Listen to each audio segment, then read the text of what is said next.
bonjour et soyez les bienvenus dans ce podcast que j'ai intitulé « Communiquer sans violence, cela s'apprend ». Avant d'entrer dans le vif du sujet, il est bon de se rappeler quelques éléments essentiels. Tout d'abord, ce fait, tout est relatif et tout est subjectif. 6 personnalités ont changé la manière de voir le monde. Moïse a dit « tout est loi ». Jésus a dit « tout est amour ». Marx a dit « tout est lutte des classes ». Rockefeller a dit « tout est à vendre ». Freud a dit « tout est sexe ». Et Einstein a dit « tout est relatif ». Tout est relatif, tout est subjectif, car nous vivons dans une réalité fictive, imaginée et construite, basée sur nos souvenirs et nos expériences de vie qui sont bien entendu uniques. Néanmoins, la science unifiée de Nassim Haramein explique que l'univers est vivant, qu'il tend vers une harmonie, vers des buts toujours plus élevés, qui incluent la collaboration et chez les humains l'amour. Nous devons passer de la croyance matérialiste et dualiste selon laquelle les humains et leurs environnements sont séparés pour nous diriger vers une nouvelle conscience d'une réalité globale dans laquelle les humains vivent en harmonie avec la nature et ne font qu'un avec toute la création. La loi de la vie n'est pas la loi de la haine, la loi de la force ou la loi des causes mécanistes. Celles-ci sont des lois de la non-vie, de la mort, de l'entropie. L'univers se décline partout sous forme d'informations, d'états vibratoires, d'énergie, de matière ou de vie. Tout en découle et tout y revient toujours. Rien ne peut donc être en dehors de l'univers. Nous échangeons en permanence, consciemment ou non, avec lui de l'information. Nous en fournissons en upload et nous en recevons en download. Sans cette information, nous ne serions pas et notre corps ne pourrait pas fonctionner correctement. Cette information se manifeste dans nos états vibratoires, qu'ils soient plaisants ou déplaisants d'ailleurs. Elle se manifeste à travers nous, car nous créons en grande partie notre réalité, nous attirons des énergies semblables et nous en repoussons d'autres. Il s'agit de bien en comprendre la portée au niveau mental, de l'assimiler au niveau émotionnel et de l'intégrer au niveau instinctif, afin de mieux nous ajuster avec l'univers, cette divine matrice. Il y a en elle un état océanique où les désirs et les besoins, les peurs et les culpabilités sont apaisés, un état où nous sommes rendus à notre vraie nature, la joie, le bonheur de dieuser en pleine conscience avec cette divine matrice. Mais bien entendu, chaque personne aborde le monde à sa manière, et nous sommes instinctivement des êtres de désir et de besoin, toujours en quête de sécurité, de confort, de réussite, de fortune, de gloire, de pouvoir, de reconnaissance ou d'épanouissement personnel.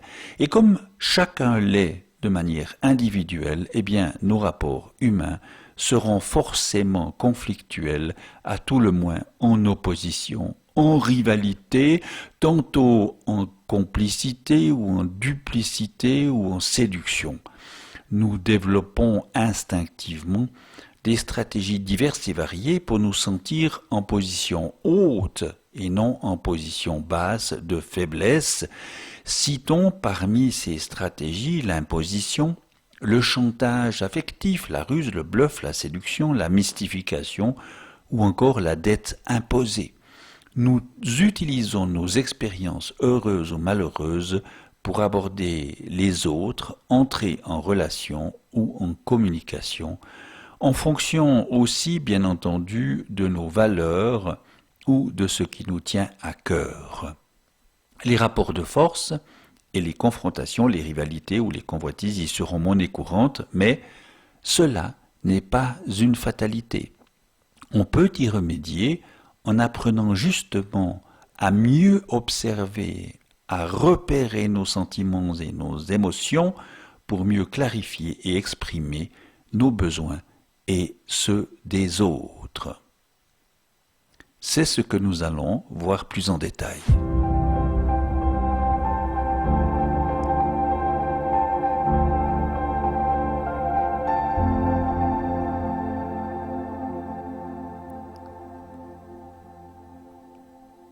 Marshall Rosenberg disait avec raison: toute violence émane d'un mode de pensée qui attribue la cause du conflit au tort de l'adversaire et à l'incapacité de reconnaître sa propre vulnérabilité ou celle de l'autre. Et c'est vrai que nous avons été éduqués depuis très longtemps à faire de la violence un divertissement. Il faut donc changer cette mentalité et entrer dans les principes de base d'une communication non violente. La communication qui nous coupe de la vie est souvent teintée de « je dois », de « il faut ».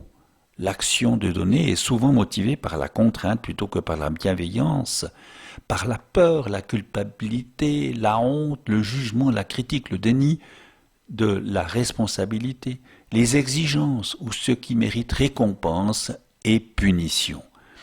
N'oublions pas que l'ego a besoin d'un conflit avec quelque chose ou quelqu'un pour se sentir supérieur et exister. Cela explique pourquoi on recherche la paix, la joie et l'amour sans pouvoir les tolérer très longtemps. On prétend vouloir le bonheur, mais on est accroché au malheur. En définitive, notre malheur ne vient pas de notre condition de vie, pas toujours et pas seulement, mais du conditionnement de notre esprit. Mais en réalité, je ne suis ni mes pensées, ni mes émotions, ni mes perceptions sensorielles, ni mes expériences. Je suis bien plus que cela. Je ne suis pas le contenu de ma vie. Je suis bien plus que ça. Je suis la vie. Je suis l'espace dans lequel tout se produit. Je suis la conscience, je suis le présent, je suis, et c'est vers cette paix, vers cette sérénité qu'il faut se diriger pour communiquer autrement. La communication non violente focalise notre attention sur ce qui se passe en moi à travers ce que j'observe, ce que je ressens et l'énergie vitale, les besoins, les aspirations, les souhaits, les valeurs qui s'y expriment. La communication non violente est centrée sur ce que je demande pour me rendre la vie plus belle. La communication non violente est centrée sur ce qui se passe en l'autre, ce qu'il observe, ressent sur sa force vitale. Et la communication non violente est centrée sur ce que l'autre demande pour se rendre la vie plus belle. Il s'agit d'apprendre tout simplement à nous centrer avec bienveillance sur ce qui rend la vie plus belle, sur l'expression de nos attentes, de nos besoins et sur ceux des autres. Il s'agit de le constater, d'apprendre à distinguer les faits de leur interprétation dans tout ce qui augmente ou diminue notre bien-être ou celui des autres, en évitant les jugements ou les interprétations des faits, des actes, des intentions, des comportements, des regards d'autrui. Ici, le plus simple est encore de parler au « je », en évitant le « tu » qui exprime la plupart du temps des reproches. Cela vaut pour nos observations. Je vois que tu as la tête ailleurs, par exemple, pour nos sentiments ou nos émotions. Je me sens à côté de mes pompes, je te sens déçu. C'est valable pour nos besoins. J'ai besoin de me vider la tête, de voir du monde, de sortir, de faire une balade. Ou je pense que tu as besoin de repos. De formuler enfin nos demandes pour se rendre la vie plus belle. Là, j'ai besoin de faire un break, j'ai besoin d'une bonne sieste, d'écouter de la musique, de bricoler, etc. Ou je crois que tu as besoin de parler, ou je crois que tu as besoin de vacances. Et en cas d'agression, de tension, il faut également parler au « je ». Je vois que tu es en colère, que tu es déçu, que tu n'en peux plus. Ou je suis en colère, je suis agacé, je suis impatient, je ne supporte plus cette manière de faire, de parler. Parler au « je », reformuler ce que l'autre dit ou vit, cela s'apprend et cela rend la vie plus belle. Tu n'as pas besoin d'aimer tout le monde, mais chaque personne mérite dans un premier temps d'être traitée avec respect. C'est la loi de la vie, c'est la loi qui prend la forme de l'amour.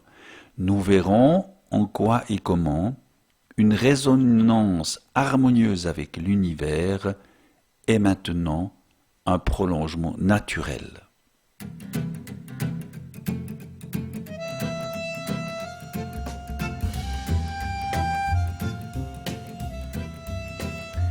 La résonance harmonieuse avec l'univers est une joie lucide et sereine. C'est sentir la vie en soi et autour de soi, c'est se percevoir et percevoir autrui. C'est savourer le bonheur de sentir palpiter l'existence dans ce qu'elle a de plus précieux et de plus intime. Qu'il s'agisse de peine ou de joie, ça palpite en nous, ça se montre, ça se partage, ça se rencontre, ça se vit. Et ça se vit, en somme, dans l'équilibre entre l'extérieur et l'intérieur. Comment y arriver? Eh bien, cela réclame un apprentissage et un travail sur soi-même. Nous aurons à repérer notamment nos attachements excessifs à des êtres, à des choses, à des biens matériels, à des attentes, à des espoirs, qui ne manqueront pas d'être une source de douleur ou de souffrance. Sentir la vie en soi et autour de soi exige une adaptation permanente. Il s'agit de se remettre constamment dans la cible et donc de se dégager de ce qui pourrait compromettre cette noble intention. Cela revient en somme à apprendre à voir bien, le bien déjà là, ou encore à venir en soi et autour de soi, le bien qui est aussi en l'autre, même comme un potentiel, et de le désirer, ce bien, par-dessus tout, comme un souverain bien. Il y a au fond 7 clés de la libération intérieure. S'exprimer, ce que l'on réprime s'imprime. Dédramatiser, car ce à quoi on résiste persiste. S'enraciner, parce que ce que l'on fuit nous poursuit. Lâcher prise, parce que ce qui nous affecte nous infecte aussi. Se responsabiliser, parce que ce à quoi on fait face, eh bien, s'efface. S'unifier, parce que ce que l'on visualise se matérialise. Et rayonner, car ce que l'on bénit nous ravit. En réalité, il est important de comprendre ceci, on ne détruit pas les ténèbres en luttant contre elles, mais en allumant la lumière. On ne détruit pas le mal en luttant contre lui, mais en faisant le bien.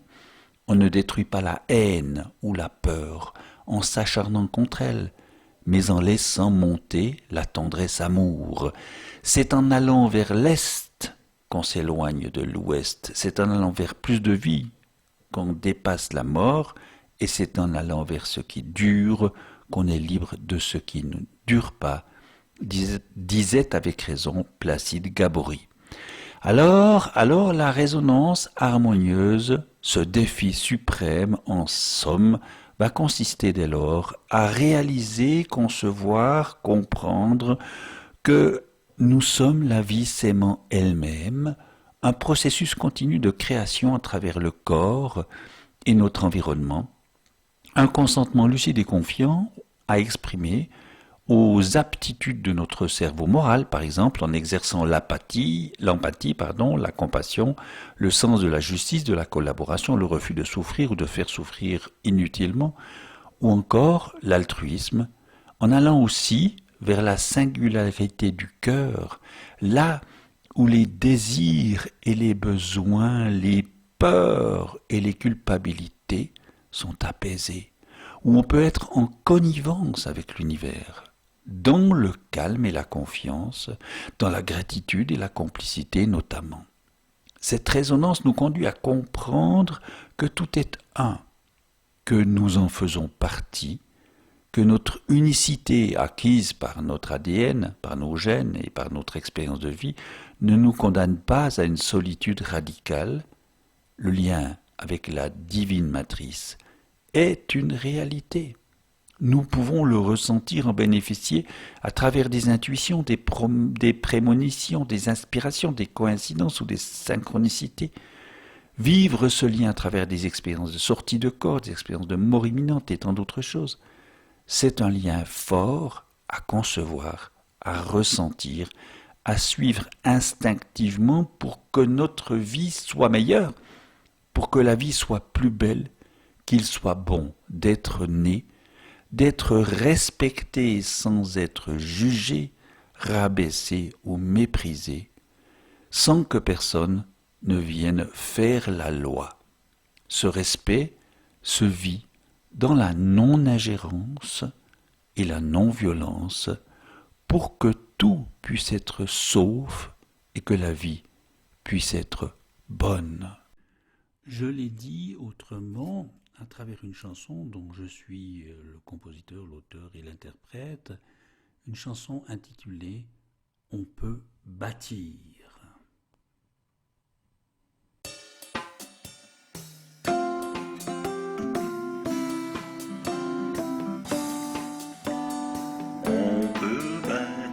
Quelque chose de beau avec les pierres qui entravent le chemin.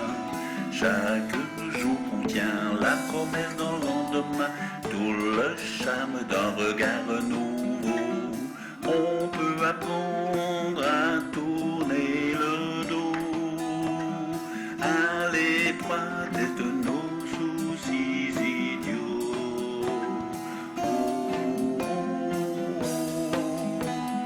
On peut bâtir quelque chose de beau malgré le poids de nos défauts. Chaque jour est comme une boîte à surprise sur laquelle on a peu de prise. On peut apprendre à tourner le dos à l'étroitesse de nos soucis idiots.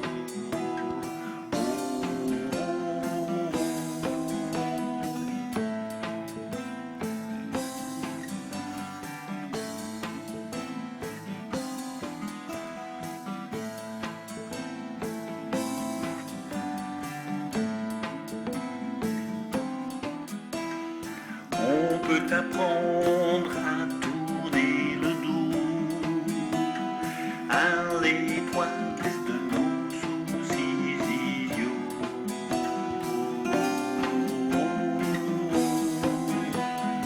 On peut bâtir quelque chose de beau en laissant tomber nos rêves idiots. Chaque jour contient du levain dans la pâte, des petites choses qui nous épatent. On peut apprendre à tourner le dos à l'étroitesse de nos soucis idiots.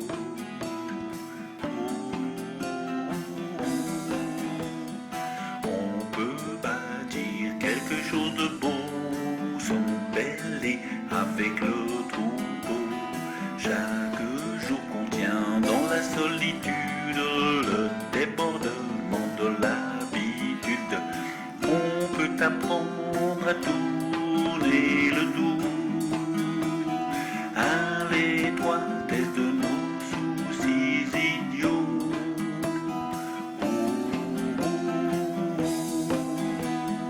On peut bâtir quelque chose de beau avec parfois rien. Chaque jour contient comme un refrain pour la soif une goutte d'eau.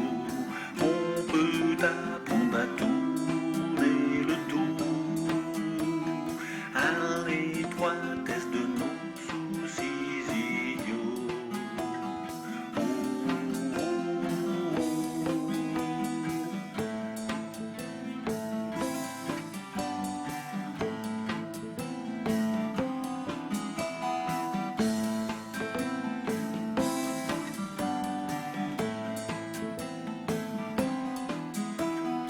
On peut apprendre à tourner le dos à l'étroitesse de